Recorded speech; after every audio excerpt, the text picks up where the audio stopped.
I wasn't sure if I should write this down. I still don't know what I saw, if I even saw anything at all.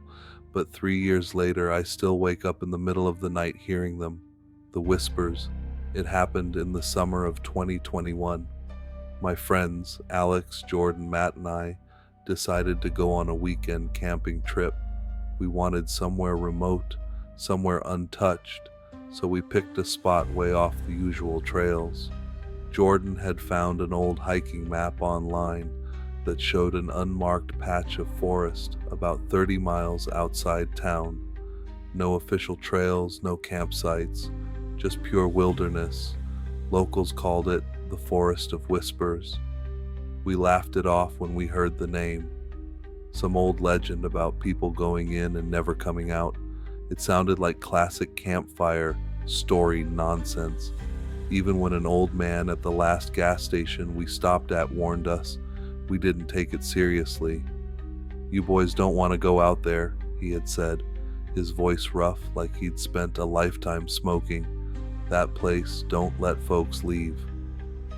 We just exchanged glances, paid for our snacks, and drove off.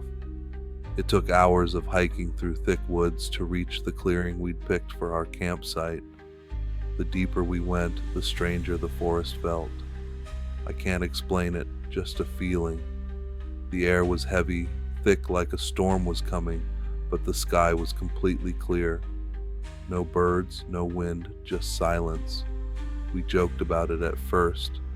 "Guess the birds know something we don't," Matt had laughed. But by the time we set up camp, even he wasn't laughing anymore.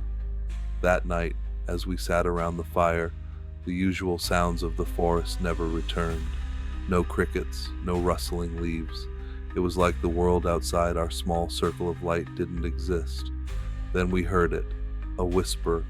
It was so faint I thought I imagined it, just a breath of sound drifting through the trees. "Did you hear that?" Alex asked, his voice low. None of us answered. Then it came again, closer, clearer. A voice, soft, distant. "Help me." The hair on my arm stood up. Jordan shined his flashlight into the woods, but there was nothing, just thick trees and darkness. "Probably just the wind," he muttered, though he didn't sound convinced. But there was no wind. We should have left then, packed up and ran, but we didn't, because we were idiots, because we were sure there had to be a logical explanation. We went to sleep.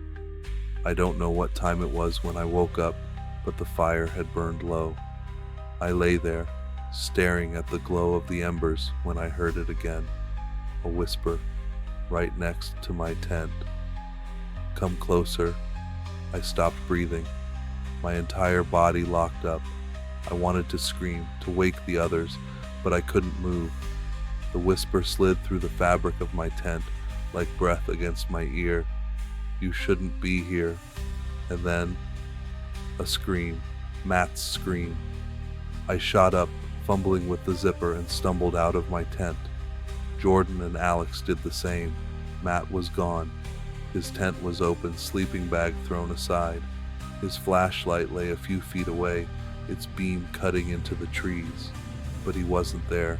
We called his name, over and over. We searched, shining our lights between the trees, but the forest swallowed sound. It was like our voices didn't carry, like the trees absorbed them. Then Alex turned to us, face pale. "Where's the trail?" He was right. The path we had taken to get here was gone. The trees had shifted. The clearing felt smaller. That's when I saw it. Matt's backpack, hanging from a tree branch 10 feet in the air. There was no way he put it there. No way he climbed up and wedged it in the branches without a sound. Jordan ran for it, yanking it down. Inside, his water bottle, his extra clothes, his phone, but no Matt. And then the whispering started again, everywhere, from the trees, from the ground, from inside our heads. We ran. I don't know how long, maybe an hour, maybe 5 minutes. The trees blurred together. No matter which way we went, the forest never ended. Alex was the next to disappear. 1 second he was right in front of me. The next, He was gone. I heard him shout our names, but his voice faded as if being pulled away by something unseen. Jordan grabbed my arm, pulling me forward. We had to keep moving. We had to. His hand slipped. I turned around. He was gone. The whispering grew louder, laughing, mocking. I ran. I don't remember how long. I don't even remember falling. But suddenly I was on the ground, gasping for breath. And that's when I saw it, the sign, the one we passed at the start, turn back. But it was wrong. The letters had changed. Now carved deep into the rotting wood were 3 new words. You were never meant to leave. I felt breath against my ear. A shadow stretched over me. And then, blackness. I woke up outside the forest, alone. I don't know how. The search teams never found Matt, Alex, or Jordan. No tracks, no signs of struggle. It was like they had never been there at all. For weeks, I answered the same questions over and over. Where did you last see them? Did they say anything? Were they acting strange? I told them everything about the whispers, the moving trees, the way they vanished into thin air. I told them how the forest swallowed sound, how we ran in circles even though we swore we were going straight. No one believed me. They assumed I was in shock, that maybe we got lost, and my mind played tricks on me.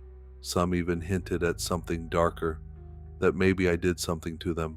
But I knew the truth. The forest of whispers had taken them. Days passed, then weeks. Eventually, the search was called off. Their families held vigils.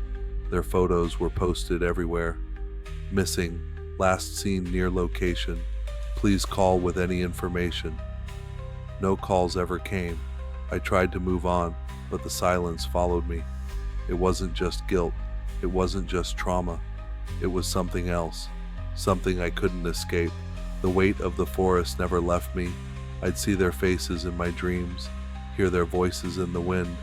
Shadows stretched too long in the corners of my room. The quiet wasn't just quiet anymore. It was watching.